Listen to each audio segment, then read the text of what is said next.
A very good afternoon to all. Today we are going to discuss the topic that is drugs used in obstetrics, right? So we'll be dealing or we'll be studying about the drugs which are used in obstetrics, right from the starting of pregnancy till the puerperium, right? So let's start with it. So drugs used in obstetrics have a huge impact on the outcome of both mother and baby. Drugs used during first trimester can produce congenital malformation, and the period of greater risk is from the 3rd to 11 weeks of pregnancy, right?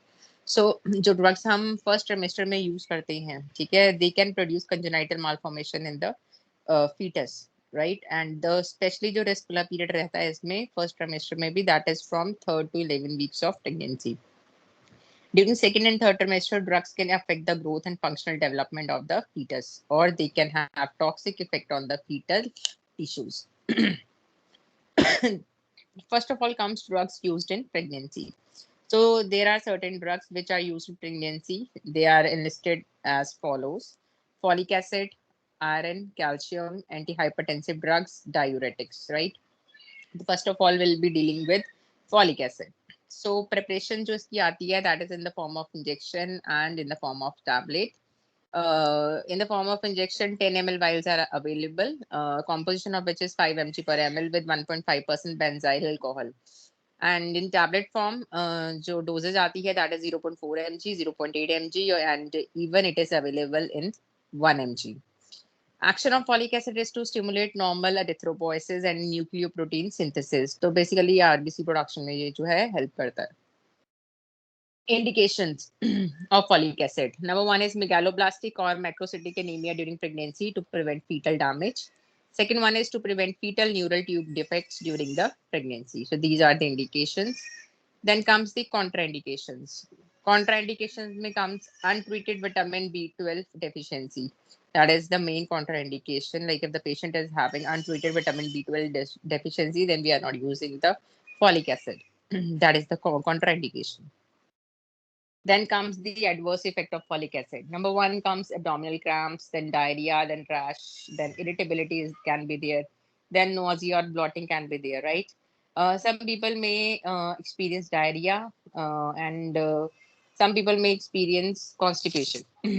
Then dosage and route of administration, it can be even taken IM or orally or subcutaneously.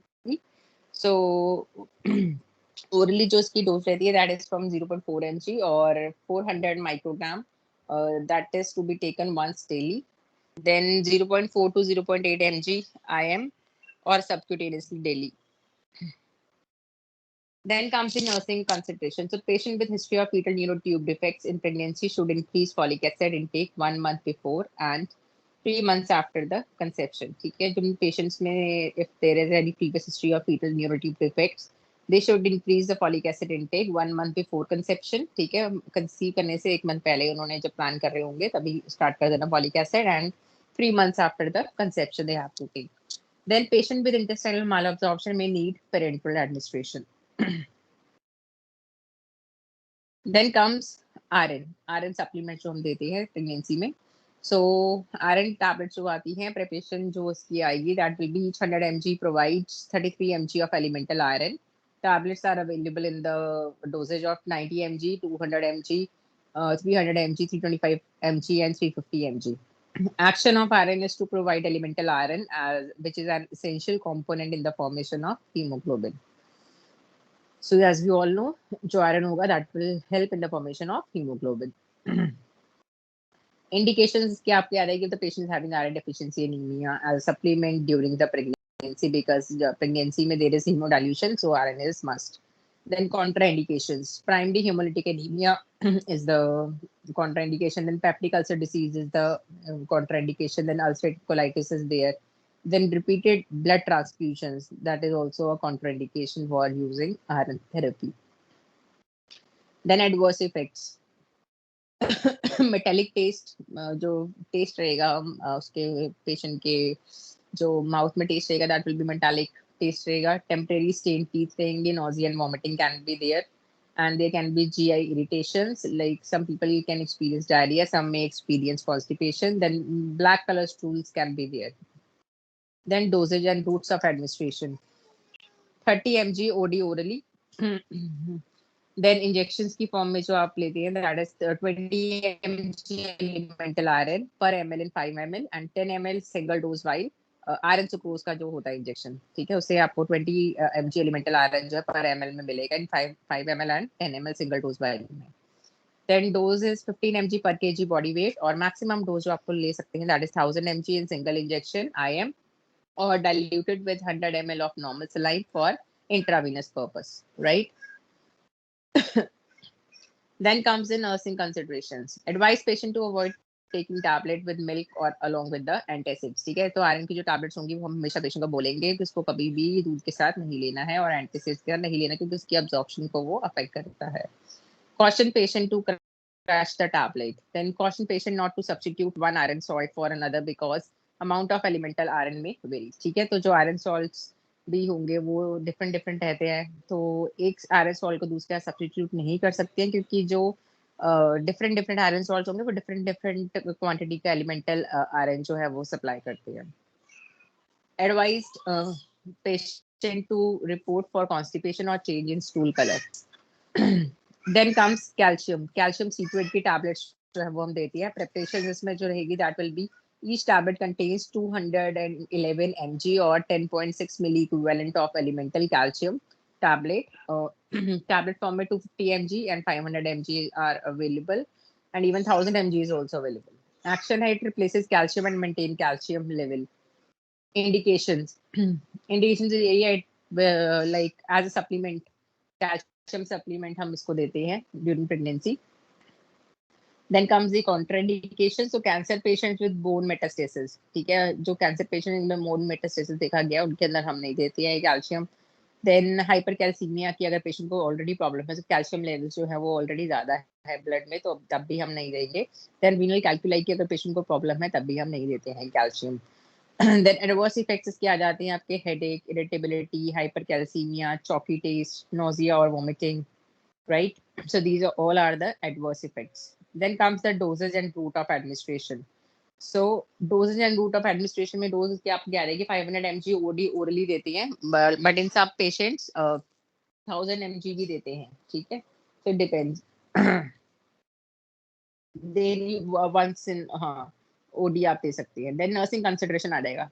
Advise patient to take oral calcium 1 or 1.5 hours after meals if GI upset occurs, ठीक है, अगर उसको patient को आपने बोलना है कि अगर टैबलेट लेने से उसको GI अपसेट हो रहा है तो मील लेने के 1 से 1.5 घंटे के बाद उसको जो है वो टैबलेट लेना है। Then monitor calcium level if the patient is having mild renal impairment, ठीक है, तो calcium level उसको monitor करने हैं। Then advise patient to report for any kind of abdominal pain, vomiting or nausea occurs. अगर वो भी side effect ऐसा कुछ आता है कि adverse effect कोई आता है तो patient को बोलना है report करने के लिए।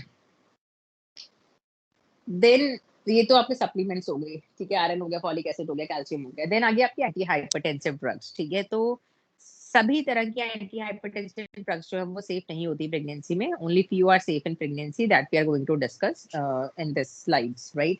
सो here are the choice of drugs given during pregnancy are alpha and beta blockers, ठीक है, इसमें लेबिटालॉल हाइड्रोक्लोराइड जो है that is safe. Then calcium channel blockers में nifedipine is safe in pregnancy. Then alpha blockers में methyl-dopa is safe in pregnancy. Then vasodilators में hydrolyzin hydrochloride is safe in pregnancy. Antihypertensive drugs contraindicated in pregnancy. कौन-कौन सी है जो contraindicated है? So these drugs should be avoided because they may cause poor fetal renal function, malformation, and can cause intrauterine growth retardation और intrauterine growth restriction, right? तो AC inhibitors है जो वो हम नहीं देंगे, ठीक है, minoxidil है वो भी नहीं देती है, सोडियम नाइट्रोप्रोसाइड भी नहीं देंगे, that is also contraindicated in pregnancy. Then diltiazem है that is also contraindicated. Then atenolol है वो भी नहीं देते, और propanol जो है that is also contraindicated during pregnancy. Then आपका नंबर 1 पे आता है आपका अल्फा एंड बीटा ब्लॉकर्स, हमने पढ़े हैं जो हम दे सकते हैं प्रेगनेंसी में, that is labetalol hydrochloride, right? So preparation इसकी इंजेक्शन फॉर्म में और टैबलेट फॉर्म में दोनों में अवेलेबल है। इंजेक्शन फॉर्म में जो कॉम्पोजिशन आएगा आपका दैट विल बी 5 mg पर ml in 20 ml vial. Then tablet form में 100 mg 200 mg एंड 300 mg की प्रिपरेशन में आता है ये। एक्शन है इसका to reduce peripheral vascular resistance as a result of alpha and beta blockade, ठीक है, क्योंकि अल्फा और बीटा ब्लॉकर में आता है ये, तो पेरिफेरल वैस्कुलर रेजिस्टेंस को ये कम करता है, जिससे पेशेंट का ब्लड प्रेशर जो है वो कंट्रोल हो जाता है, राइट। इंडिकेशन आएगा इसका हाइपरटेंशन और हाइपरटेंसिव इमरजेंसीज में हम इसको यूज करते हैं लेबिटालॉल हाइड्रोक्लोराइड को। कॉन्ट्रा इंडिकेशन है इसकी हाइपर सेंसिटिविटी है अगर ड्रग से, या ब्रोंकियल एस्थमा, ये बहुत इंपॉर्टेंट इसकी कॉन्ट्रा इंडिकेशन है। The patient is having bronchial asthma, तब हम लेबिटालॉल जो है वो नहीं यूज करते, that is contraindicated. Then hepatic और हार्ट फेलियर में यूज नहीं करते, प्रोलॉन्ग हाइपोटेंशन में यूज नहीं करते, देन सीवियर ब्रेडिकार्डिया में हम इसको यूज नहीं। देन एडवर्स इफेक्ट्स आ जाएंगे आपके लेबिटालॉल के, डिजीनेस हो सकता है, पेशेंट को फैटीग हो सकता है, नोजिया वोमिटिंग हो सकता है, हेडेक हो सकता है, वर्टिगो हो सकता है, right. Then comes doses and route of administration. So 50 mg और 100 mg टैबलेट ओडी ओरली हम पेशेंट को इसमें दे सकते हैं। Then 20 mg पर 20 ml इंजेक्शन IV बोलस हम देते हैं। Then wait for 10 minutes. If no response, then give 40 mg slow bolus. ठीक है, तो कोई रिस्पॉन्स नहीं आएगा उसके बाद हम रिपीट करेंगे 40 mg स्लो बोलस पेशेंट को हम IV देते हैं। Then comes the nursing considerations. So advise the patient to remain in supine position for 3 hours after the infusion. ठीक है, जब आपने पेशेंट को इन्फ्यूजन से दिया है, IV इन्फ्यूजन से दिया है, तो पेशेंट को बोलना है कि 3 घंटे के लिए सुपाइन पोजीशन में रहेंगे। Then monitor blood pressure frequently. Then in diabetic patient monitor glucose level closely. अगर पेशेंट को डायबिटीज भी है तो उसका ब्लड ग्लूकोज लेवल भी जो है वो हमने क्लोजली मॉनिटर करते रहना है। Advise patient that dizziness can be minimized by rising slowly and avoiding sudden position change. ठीक है, अगर पेशेंट को डिजीनेस हो रही है तो एकदम से उसको बोलना है कि एकदम से पोजीशन चेंज जो है वो नहीं करनी है। अगर उसको बेड से उठना भी है तो पहले उठ के बैठना है, देन कुछ मिनट के बाद फिर उसको खड़े होना है बेड से, राइट। तो सडन पोजीशन चेंजेस अवॉइड कर लिया पेशेंट को बोलेंगे। देन नेक्स्ट आ गया जो आप दे सकते हैं पेशेंट को, that is nifedipine antihypertensive drug. ठीक है, तो प्रिपरेशन इसकी अवेलेबल है कैप्सूल फॉर्म में एंड टैबलेट फॉर्म में। कैप्सूल फॉर्म में इसका जो आता है डोसेज दैट इज 10 mg और 20 mg, एंड टैबलेट फॉर्म में it is from like 20 mg, 30 mg, 60 mg and 90 mg is available in the market. Then इसका एक्शन क्या है? It is thought to inhibit calcium ion reflex across the cardiac and smooth muscle cells, decreasing contractility and oxygen demand, and also dilates arteries and arterioles. क्योंकि calcium channel blocker में आता है, ठीक है, तो कैल्शियम आयन रिफ्लेक्सेस को ये inhibit करता है, राइट, जिससे कि कॉन्ट्रैक्टिलिटी जो है मसल्स की वो थोड़ी कम हो जाती है और ऑक्सीजन डिमांड जो है वो भी थोड़ी सी कम हो जाती है, और ये डायलेट करता है आर्टरीज को और आर्टरियोल्स को, इस तरह से ब्लड प्रेशर को कंट्रोल करता है।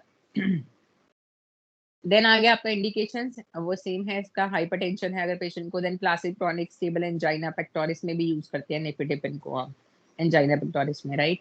कॉन्ट्रा इंडिकेशन आ जाएगी आपकी heart failure, hypotension, severe gastrointestinal narrowing, these are the contraindications. Then adverse effects में आपका आ जाएगा dizziness, syncope, heart failure, muscle cramps and peripheral edema. That is very common adverse effect. So dosage and route of administration is 5 to 20 mg once daily आप orally दे सकते हैं। Nursing consideration में आपका यही है कि पेशेंट को आप निफेडेपिन पे रखेंगे तो उसका ब्लड प्रेशर और हार्ट रेट आपने रेगुलरली मॉनिटर करना है, ठीक है, और पेशेंट को आपने एडवाइस करना है कि इस ये जो ड्रग है इसको ग्रेप फ्रूट जूस के साथ नहीं लेना, क्योंकि उससे उसका अब्जॉर्प्शन जो है वो बिल्कुल भी नहीं हो पाता। Then watch for symptoms for heart failure. Then advise patient if chest pain worsen immediately report to doctor. Medicine लेने के बाद या लेने के साथ अगर चेस्ट पेन पेशेंट का और ज्यादा वर्स हो जाता है, जैसे एंजाइना पेक्टोरिस में बताया कि यूज कर सकते हैं और लेकिन बेनिफिट कोई नहीं हो रहा, तो सॉरी डॉक्टर को आप रिपोर्ट करेंगे। देन नेक्स्ट आ गया मिथाइल डोपा। सो प्रिपरेशन जो इसकी मिथाइल डोपा की अवेलेबल है that is in the form of tablet and injection. That is tablet में 250 mg है, 500 mg है, और इंजेक्शन फॉर्म में इट इज 50 mg पर ml। एक्शन में आपका आ जाएगा it inhibit the central vasomotor centre, decreasing the sympathetic outflow to the heart, kidney and peripheral vasculature. ठीक है, तो पेरिफेरल जो रेजिस्टेंस को भी डिक्रीज करेगा ये, और सेंट्रल वेसोमोटर सेंटर को भी इनहिबिट करता है, जिससे सिंपैथेटिक आउटफ्लो जो है वो हार्ट और किडनी को स्लो हो जाता है। देन इंडिकेशंस आपके आ जाएंगे इसमें hypertension, hypertensive crisis, contraindications आपकी आ जाती है, हेपेटिक डिसीज है, कोई लिवर सिरोसिस है, लैक्टेटिंग मदर है, वो भी इसकी कॉन्ट्रा इंडिकेशन है। देन एडवर्स इफेक्ट में आपका आ जाएगा decrease mental activity, sedation, headache और डिप्रेशन, ब्रेडिकार्डिया, हेपेटिक नेक्रोसिस और hepatitis. So these all are the adverse effect associated with the use of this drug. Then dosage and route of administration, so 250 mg twice a day or thrice a day, maximum 2 gram daily, titrated by blood pressure, right? Nursing considerations आपकी आ जाती है, monitor blood pressure regularly, monitor patients Coombs test result, patient के साथ में Coombs test result भी monitor करने हैं जब पेशेंट को आपने इस ड्रग पे रखा है। Then report for involuntary movements, अगर इनवॉलंटरी मूवमेंट्स पेशेंट की हो रही है, जैसे हैंड शेकिंग हो रही है और लेग में ट्रेमर्स हो रही हैं, तो वो चीजें रिपोर्ट करनी है। Tell patient to check weight daily and notify if he gains 2 और more pounds in a week, ठीक है। Check weight, daily weight gain जो है वो पेशेंट चेक करेगा, और अगर 2 पाउंड पर वीक से ज्यादा हुआ है तब उसको डॉक्टर को रिपोर्ट करना है। फिर नेक्स्ट आ गया आपका एंटी हाइपरटेंसिव ड्रग जो हम यूज कर सकते हैं, दैट इज हाइड्रोलाजिन हाइड्रोक्लोराइड। इसकी प्रिपरेशन इंजेक्शन फॉर्म में आती है, टैबलेट फॉर्म में आती है, राइट। और कॉम्पोजिशन रहेगा इसका 20 mg पर ml इन 1 ml वाइल, और टैबलेट फॉर्म में 10 mg की अवेलेबल है, 25 की, 50 की और 100 mg की। एक्शन इसका डायरेक्ट है कि पेरिफेरल वेसोडायलेटर होता है ये, ठीक है, that relaxes the arteriolar smooth muscles and hence controlling the blood pressure. Indications आपके आ जाएंगे, hypertension and severe essential hypertension, that is the indication. Then comes the contraindications. So coronary artery disease है, rheumatic heart disease है, stroke है, severe renal impairment है. So these all are the contraindications for the use of this drug. Then adverse effect related to this drug are neutropenia हो सकते हैं, leukopenia can be there, thrombocytopenia can be there, and even there can be orthostatic hypotension. Then nursing consideration इसमें आपकी आ जाती है, monitor patient's blood pressure, pulse rate, body weight frequently, monitor patient for muscle and joint pain, fever और throat pain. Then advise patient to take drug after food to increase the absorption, ठीक है। ये जो drug patient ने लेनी है ये खाना खाने की अगर बाद में लेगा तो उससे ज्यादा अच्छी एब्जॉर्प्शन होगी ड्रग की, ठीक है। तो आप उसके लिए पेशेंट को एजुकेट करेंगे, right. So these are the diuretic drugs. These are the diuretic drugs which we are going to discuss now. अभी जो हमने डिस्कस करी वो एंटी हाइपरटेंसिव ड्रग्स थी जो कि प्रेगनेंसी में सेफली हम यूज कर सकती है, right. So here are some diuretic drugs. As we all know diuretic drugs जो है वो यूरिन आउटपुट को इंक्रीज करने के लिए दी जाती है, और कुछ ऐसी कंडीशंस हैं प्रेगनेंसी में जिसमें डायूरेटिक्स हमें देने पड़ जाते हैं, जैसे कि प्रेगनेंसी इंड्यूस हाइपरटेंशन है with massive oedema, eclampsia with pulmonary oedema, severe anemia in pregnancy with heart failure, then prior to blood transfusion in severe anemia, as an adjustment to certain antihypertensive drugs, ठीक है। तो इस वजह से हमें use करनी पड़ सकती है इन कंडीशंस में डायूरेटिक्स। तो जो हम कॉमनली यूज करते हैं दैट इज फ्रूसेमाइड, जिसका नाम आप प्लास्टिक्स के नाम से भी जानते हो, ठीक है। और प्रिपरेशन इसकी टैबलेट फॉर्म में भी या इंजेक्शन फॉर्म में भी। इंजेक्शन फॉर्म में कॉम्पोजिशन इसका 10 mg पर ml है। टैबलेट फॉर्म में इसका जो डोजेज अवेलेबल है that is 20 mg, 40 mg tablet, 80 mg and 500 mg tablets are available, right. Then action है, it inhibits sodium and chloride reabsorption at proximal and distal tubules and loop of Henle, ठीक है। तो sodium और chloride की reabsorption को ये inhibit करता है। इंडिकेशंस आपका आ जाएगा acute pulmonary oedema, oedema, hypertension. Contraindication में आपका आ जाएगा anuria, right. Then hepatic cirrhosis is there, then allergic to sulphonamides, right. जो पेशेंट सल्फोनामाइड से एलर्जिक है तो उनमें भी हम ये यूज नहीं करेंगे, और जिसको हेपेटिक सिरोसिस है या जिनको एनीयूरिया की प्रॉब्लम है, राइट, तो उनमें भी हम यूज नहीं करते हैं। एनीयूरिया में क्या होता है, 100 ml से भी कम जो है यूरिन आउटपुट रह जाता है 24 आवर्स का। देन एडवर्स इफेक्ट आपके आ जाते हैं मैटरनल एंड फीटल। मैटरनल में like adverse effects will be there like weakness, fatigue, muscle cramps will be there and patient को हाइपोक्लीमिया में हो जाता है, ठीक है, क्योंकि सोडियम और क्लोराइड की रीअब्जॉर्प्शन नहीं होने देता ना, इसलिए यहाँ पे हाइपोक्लीमिया पेशेंट हो जाएगा। देन फीटल में क्या क्या एडवर्स इफेक्ट आ सकते हैं, it may occur due to decrease leading to fetal compromise and hyponatremia, क्योंकि ये सोडियम को भी रीअब्जॉर्ब नहीं होने देगा तो उसकी वजह से फीटल कॉम्प्रोमाइज हो सकता है, right. Then dosages and routes of administration, 40 mg tablet daily following breakfast patient को हम देते हैं इसमें। In acute condition, the drug is administered parenterally in doses of 40 to 120 mg daily. तो acute cases में हम देते हैं 40 to 120 mg daily, parenterally देते हैं, right? Then other nursing considerations. So monitor weight, blood pressure, pulse rate routinely for long-term use. Then monitor patient intake and output chart. Intake and output chart बनाना इसमें बहुत ज़्यादा important है। Watch for the signs of hypokalaemia such as muscle weakness and cramps, क्योंकि ये sodium और potassium की reabsorption नहीं होने देता, तो हाइपोकलीमिया के साइंस आपने मॉनिटर करने हैं, जैसे कि मसल वीकनेस है, क्रैम्प्स पेशेंट को हो रहे हैं, हैंड्स पे नमनेस हो रही है, so that you have to watch for.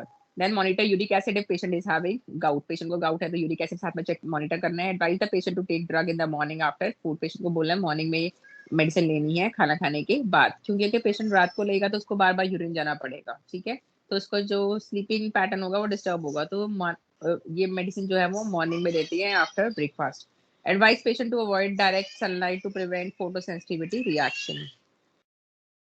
Right, तो ये आपका आ गया डायूरेटिक जो हम यूज कर सकते हैं प्रेगनेंसी में सेफली. देन आती है आपकी टोकोलिटिक एजेंट्स, ठीक है. टोकोलिटिक एजेंट्स वो वाली ड्रग्स होती है जो कि इनहिबिट करती हैं यूट्राइन कॉन्ट्रैक्शंस को, ठीक है, and which is used to prolong the pregnancy. जैसे किसी को प्रीमेच्योर लेबर होगी तो उसमें हम टोकोलिटिक एजेंट्स जो है वो दे सकते हैं अगर कॉन्ट्राइंडिकेटेड नहीं है, ताकि प्रेगनेंसी को हम और आगे तक चला सकें, right. So in women who develop premature uterine contraction, in addition to putting them to absolute bed rest and sedating, tocolytic drugs are administered in an attempt to inhibit uterine contraction. So here are the drugs used are, कौन सी drugs जो है वो हम इसमें use करते हैं, ठीक है. आइसोसुप्राइन हाइड्रोक्लोराइड है जो यूज करते हैं, रिटोड्रिन हाइड्रोक्लोराइड हम इसमें यूज कर सकते हैं, टोकोलिटिक एजेंट जो कॉमनली यूज किए जाते हैं, राइट. तो पहले हम डिस्कस करेंगे आइसोसुप्राइन हाइड्रोक्लोराइड जो कि डुबाडिलिन के नाम से भी आती है. प्रेपरेशन इसकी टैबलेट और इंजेक्शन फॉर्म में है. टैबलेट इसकी आ जाएगी 10 mg की, टैबलेट इसकी आ जाएगी 10 mg की. इंजेक्शन इसका जो अवेलेबल होता है that is 10 mg per ml. And the action is it acts directly on vascular smooth muscle, causes cardiac stimulation and uterine relaxation, and thus relaxing the veins and arteries and making them wider to increase the blood flow to certain parts of the body, right. तो ये directly किस पे act करती है, vascular smooth muscle पे, जिससे कि जो कार्डियक स्टिमुलेशन हो जाती है और यूट्रस जो है वो रिलैक्स हो जाता है. ठीक है, यूट्रस जो है वो रिलैक्स हो जाता है. देन इंडिकेशन एज की prevent preterm labour. It prevents preterm labour, ये बहुत ही इसका जो है मेन पर्पस है इसका, ठीक है, यूज करने का. द प्रीटर्म लेबर को प्रिवेंट करता है, इनहिबिट करता है यूट्राइन कॉन्ट्रैक्शंस को. और डोजेज और रूटीन ऑफ रूट ऑफ जो इसका एडमिनिस्ट्रेशन है, इनिशियली आईवी ड्रिप लगती है 100 mg in 5% dextrose at the rate of 0.2 μg per minute. Then to continue at least 2 hours after the contraction cease. So जैसे ही contractions थोड़ी stop होने लग जाएंगी तब continuously 2 घंटे तक इसको यूज करना है. Then maintenance इसकी जो रहेगी डोज, IM 10 mg 6 hourly है for 24 hours, और टैबलेट जो हम देंगे 10 mg देंगे 6 to 8 hourly, right.